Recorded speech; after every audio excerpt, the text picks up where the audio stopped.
Kyle Beach has stepped forward as John Doe 1 in the Chicago Blackhawks sexual assault investigation. Beach appeared on TSN SportsCenter Wednesday night to identify himself as the first accuser of former Blackhawks video coach Brad Aldrich. He'd been named John Doe 1 in court documents related to the sexual assault in 2010. Beach from North Vancouver, BC, was selected 11th overall in the 2008 draft by Chicago. My commentary this morning on radio here has got people quite hot and bothered, and I just related how this hits close to home because Kyle Beach played for the Lethbridge Hurricanes, Spokane Chiefs, Everett Silvertips. I called his games. To see him on the screen breaking down with what he's been through was very tough. He never played in the NHL, but was a black ace for Chicago in 2010, and a lot of people don't even know what that is. Those are the extra guys that skate with the team. They're the, what would you call them? The extra guys. They're the reserves. Like your team has the full roster, which is the guys that are playing every night and the guys in the press box that are the couple of scratches that can be called in, and then the black aces. Right. It's like the minor league affiliate to your Stanley Cup team that kind of, they don't practice with the team. They don't travel with the team for the most part. They're kind of on their own, but they're there as an emergency. Right. Every team has them, and he was one of them with the Chicago Blackhawks in 2010. Practice with the team on a regular basis in case the team needed a replacement player, as you say. So I don't know if he got a ring or not. So this story has obviously been evolving. I've been listening to everybody's opinion. I've given my own. And as we sit here today, I ask if we can have a mature discussion, not get into name calling. You've been watching this show long enough, and I would think a lot of you people know me well enough to know that I don't get into name calling. I don't lose my cool on these things. You and I had a long meeting before the show here talking about how gut-wrenching it was for Kyle Beach to in that interview, how tough it was to watch. Yeah. And I unfortunately or fortunately, I'm not sure, I've become so desensitized to that because I spent 3 hours dealing with this stuff in another situation yesterday. It's terrible, just as a certified recovery coach that I am.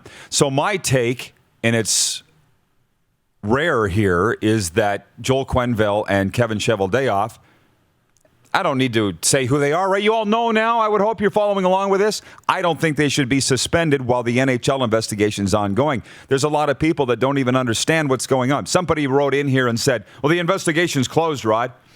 Oh, is it? Then why is Quenneville flying to New York today to talk to Bettman? Why is Cheveldayoff doing it on Monday? No, the investigation's still ongoing. And while it's ongoing, I think they should be allowed to do their jobs.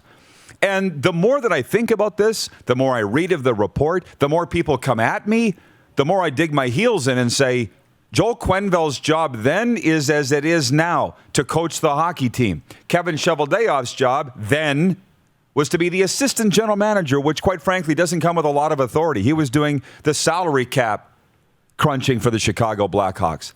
So it was to the general manager, Stan Bowman, to look after this, and he didn't, and the team president, and he didn't, and they both are gone.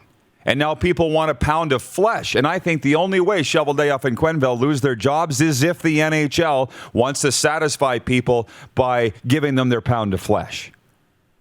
I just have a real tough time with what I believe are good people going down and losing their jobs for the wrong reason, and that could very well happen. If out of these meetings, because I don't know what's going to happen between Quenneville and Bettman, but if Gary Bettman feels Quenneville was in the wrong, knew more than he should have done more, then he probably will lose his job. But while the investigation's ongoing, I think he should be allowed to coach. I listened to NHL radio this morning. Mike Johnston, whom I love, Scott Laughlin, whom I love, both said he should be suspended. Zig Fracassi said it on here yesterday. That's great that you feel that way. I don't agree. And by the way, clearly, nor do the powers that be, because Quenneville coached last night. Okay? So that's my take on this. And I'm willing to listen to everybody else's. The poll question today for Capital Automall Universal Collision Center is, should Quenneville and Cheveldayoff be suspended while the NHL Blackhawks investigation is ongoing? Last I looked on Twitter, 77% were saying yes, they should be suspended. I'm not sure if I've convinced you otherwise, and that's fine. What's it on Facebook? A lot tighter on Facebook, 57% saying yes. on Facebook. So those are people who are watching our show right now. So you have convinced some people otherwise. By the way, for the CFL fans that are waiting for your talk today, we're going to play Deal or No Deal here in hour one. I'm not pretty sure we're not going to get to it here in the warm-up for Ecold Electric because this is what people are talking about today. So you have some thoughts on this. Those are mine. Yeah, the interview was tough. You said it. Hard to watch, and you feel for the kid first. The big thing for me when it comes to whether it was Stan Bowman, John McDonough, Kevin Cheveldayoff, Al McIsaac, Joel Quenneville, is where does the responsibility go for allowing him to continue on, have the interaction with the intern that happened in the 3 weeks, then be allowed to continue on his career, go to USA Hockey, go to Michigan, go to Notre Dame, and continue to evolve as this bad guy and eventually get charged and have a worse incident. That's where who's responsible. And so the Quenneville stuff's interesting because it never got taken care of. You know, at the top of that meeting when John McDonough is reported to saying, leave it with me, I'll take care of it. He's the team president with the most authority in the room. He is the senior guy in the room. So when the top guy is saying, I got it, most other people will look up and say, okay, you got it. Everybody's got to do their job and you do yours, which is to take care of this, which he didn't do. And now he's gone. The easiest thing in any situation to do right now is to light the whole house on fire and let everybody burn that was inside it. That's the easy thing to do. And that's what we all want to happen emotionally, right? When something happens, we just want to eliminate it all. Drop the bomb. Let's just blow the whole thing up. Happens all the time. But there's good people in there, too, that weren't necessarily at fault. But we don't really know. So for Quenneville, what I think was going to be asked in that meeting today with Gary Bettman, or if I'm Gary Bettman, it's like, what follow-up did you do? How much responsibility did you have afterwards when nothing was being done?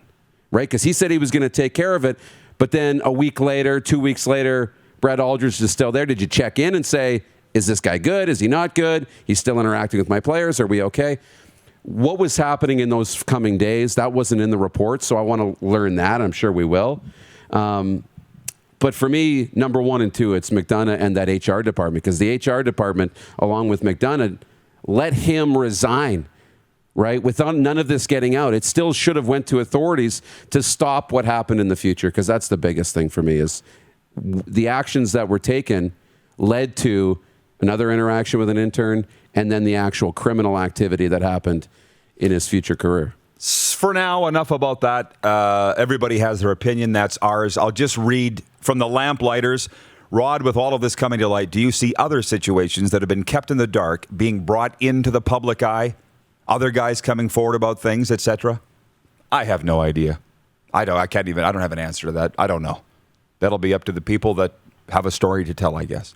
I see the whopping vast majority are saying that Quenneville and Chevy should be suspended while the NHL completes its investigation into the Chicago thing.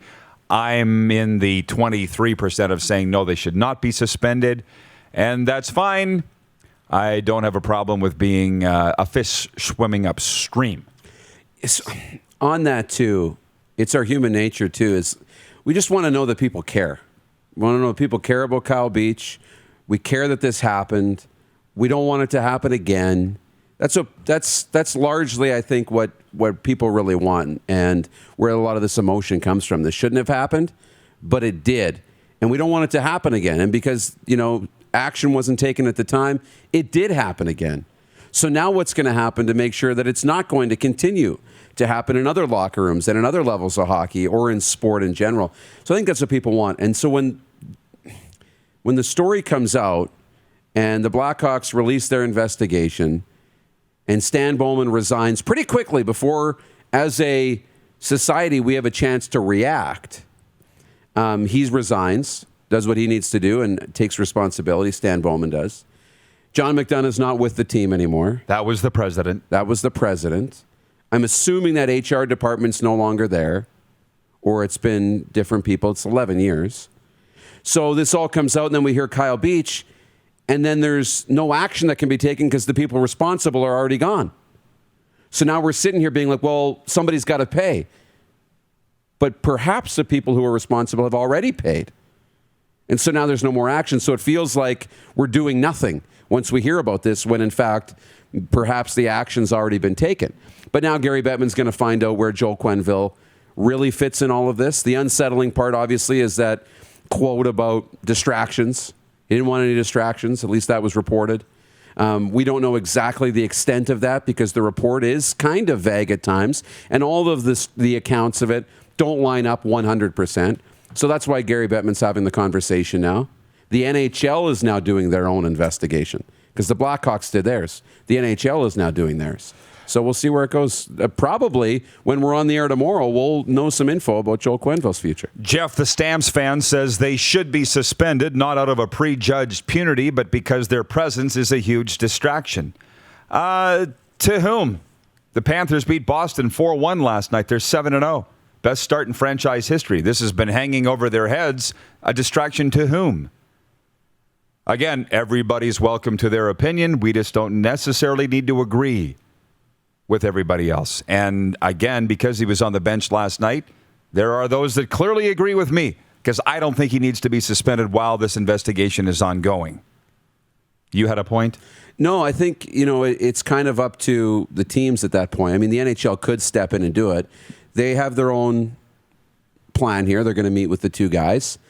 And that's, you got to pick a lane and go with it. The teams have the opportunity to decide whether Chevy and Q stick around in their current roles while this is happening. It's up to those teams, I think, to make that decision, and then clearly they have. Comment of the day. Rick Regan, our big voice guys watching in Wichita, Kansas. Can you just hit something with Rick's voice so people know what he is? How about that? Spicy. That guy. Bob's your uncle. That guy. He says, would people feel this way if it was them in the position of the coaches? Does the team need to maintain any level of loyalty to these guys? Well, they're employed by other teams now from where the incident occurred, but that's the whole... Oh, Rick, you watch this show enough to know my thoughts on that.